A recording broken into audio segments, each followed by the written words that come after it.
importantly, as a school resource officer. And we were able to come up with a bipartisan fix to this issue that, quite honestly, didn't need to be if it would have went the correct process and would have came through public safety.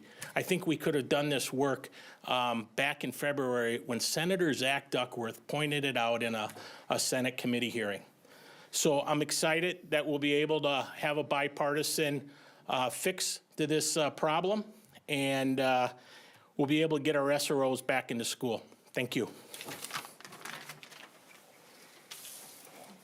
Hello, my name is Representative Ben Bakeberg. I have the privilege to represent 54B, that's Jordan, Prior Lake, part of Shakopee, and then the surrounding townships.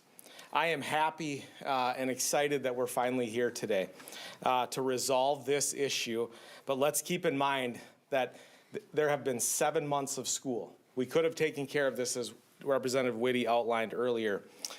It has been a privilege to work hand in hand with a number of school resource officers during my career as a teacher and as a principal. School resource officers are one important aspect of the overall plan that school districts have if they choose to make sure that teachers, students, and educators across the board are safe every single day. In fact, within many school communities, school resource officers are called school relationship officers because of the amazing work that they do to build relationships, not only with students, but also educators. Educators want kids in their classrooms. Kids cannot learn if they're not in their classroom. You can't learn math if you're not in math class. It's that simple. Students want to be there as well, and any educator that you talk to will acknowledge that there is a disparity in the suspensions that are happening across Minnesota. The simple fact is that the legislation passed last year that's soft on discipline is tying the hands of educators across the state. And if you talk to educators, one of the most frustrating things that they deal with is student behaviors, and many of them are leaving the profession for that simple reason. And I see some of your heads nodding as well. One of the examples is the ban on K-3 suspensions. Another example is a ban on recess detention. Now there's obviously students need to move. There's no doubt about that. That's the purpose of recess. But when we do these total bans, we are tying the hands of our professionals, and they're not allowed to use the resources available to them to reteach expectations that they teach over and over and over again. It ties the hands, and they're not able to hold students accountable for their behavior, and it doesn't allow us to partner with families the way that we want to.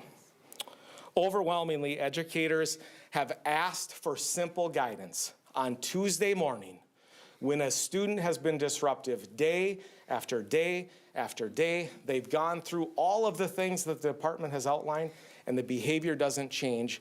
All that educators are asking for are simple answers to how do I handle that kid.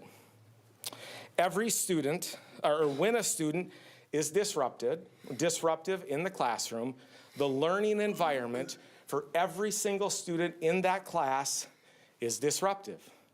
And every single teacher trying to teach isn't able to do their job to the best of the ability. That's the thing that gets lost. Educators should be empowered to keep their classrooms safe, period. Educators should be empowered to keep their classrooms safe so that teachers can teach and students can learn. The legislation passed last year, the soft on discipline legislation, did not do this. Educators know that behavior is communication, and we are working extremely hard to address the increasing needs of our students across the state of Minnesota. But we do this in collaboration with families, and what happened last year does not help us collaborate more with families. To be blunt, educators don't want representatives or senators from St. Paul telling them how to manage their classroom. Thank you, and with that, I would turn it back over to Lead Demuth. Do we have any questions? Are you going to try to do a floor amendment on suspensions during the SRO fix? We are going to stay very much focused on the school resource officer bill fix. That will be our intention today.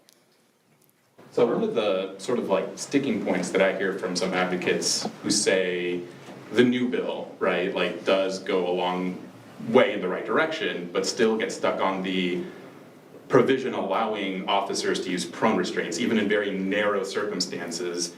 Why fight so hard for that? It's already banned in special education settings. It's banned in prisons, correctional facilities, right? So why allow even that tool if it's banned in so many other areas to be something that, you know, is a tool that law enforcement can use on a student in a school? So I guess I'm trying to figure this out a little bit. So you're saying our schools are like prisons? No, it's banned in correctional institutions, right? The prone Okay. restraint. It's banned for use on students enrolled in special education. Why maintain that as a tactic that a school resource officer may use on any student? Yeah, so the SROs, or the school resource officers as police officers, follow 60906. That's where the clarity needed to be, because under the new bill, there's 2 rules. And that's something that can be discussed, but right now, this is what brings the clarity to this bill. Okay, but there's that carve out, right, that specifically says, in very narrow circumstances, a police officer may use a prone restraint. No? That's not true. That's not true? No. Okay. No, that's not specifically prohibited. There are things in restraints when someone is on the ground that are prohibited, but straight prone restraints are not. And to your prison question, we've got a bill tomorrow in public safety that will bring the prison, the correctional officer use of force standards in conjunction with the rest of the use of force standards.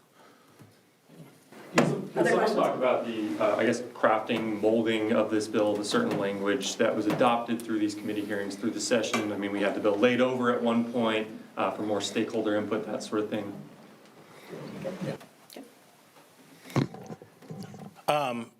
So the bill got laid over. That was done by the committee chair, Chair Moeller. After the Burnsville incident, I went up to Chair Moeller and asked her if we could take a pause. And the pause was needed because I think it was going to get, there was a lot of emotion. And it allowed the discussion points. And I think that was key because then it allowed us to work together, build that relationship, have the groups talking. You know, a lot of times law enforcement took some compromise, and so did other groups. And when you have a bipartisan bill like this, not everyone's getting everything that they want. That's the compromise. But I think it's a stronger bill because we listened and we worked together. Representative Witte, I think you said earlier that you guys first raised objections last February, Duckworth did. Why didn't you guys do anything last session? I mean, your whole point has been all along that the Democrats should have fixed this in the summer, but you guys knew last February and you had months to fix it last session, did you not? And quite honestly, I did not know about it. It never came through public safety. And so it went through the education part. It was brought up in education, but it never came through public safety. I wish it would have, because I think we could have done the work that we're doing now. And that's where I speak about that process. I think there's a process that should be followed, and I think if it would have came through public safety, we would have had this least discussed, and you would have had the stakeholders at the table. You would have had law enforcement at the table. Law enforcement did not know. You guys and go, hey, you guys, we have this huge problem. Let's do something about it. Yeah, it's. I think it's separate. It was never brought up. He asked the chair to bring it through the proper channels into proper committees, and that's up to the chair to make those decisions. So the chair chose not to bring it through public safety. Are you confident your Senate Republican colleagues will accept the language in the House version? Like if they get to vote on the House version as it is, that they'll support this? You know, I think it's really important to realize that this bill has been worked on by all stakeholders, and that is the intent, so we're hearing it on the House floor. I can't speak directly to what the Senate is going to choose to do, but they are very much aware of the stakeholders that have all been involved. We are in constant communication with them, but until it actually gets to the floor, not knowing what the majority might want to do with it, I can't speak to that at this time. Do we have one more question? On that topic, some of the Senate Republicans, and I know that their bill is not exactly like this one right now, but maybe you can speak to this issue that they didn't like the model policy or the trainings to be administered by the post board. This bill allows for that. I'm wondering if someone can speak to why you accepted that, why you guys have supported that, and maybe some of the, politics around that. That's a great question, because my amendment removed the model policy. I think that was where most of the politics were going to probably be involved. And so we had it under 60906 and the education piece. What has changed is when I was able to get involved with Chair Moeller and Representative Frazier, we discussed that if the post board's doing it, we moved up the date so they'd have their discussions by December, and that the groups would come together.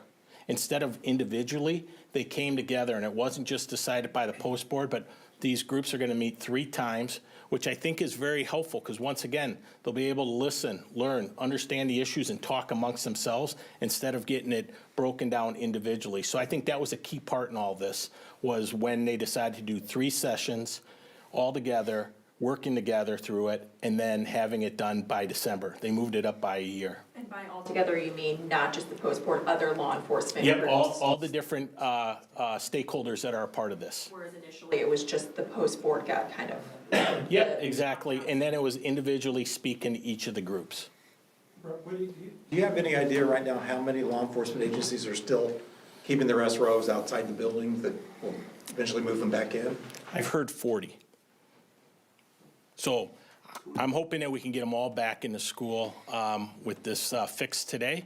And I think this will obviously keep our schools, our students, and our teachers safe, but it'll also give our parents some peace of mind.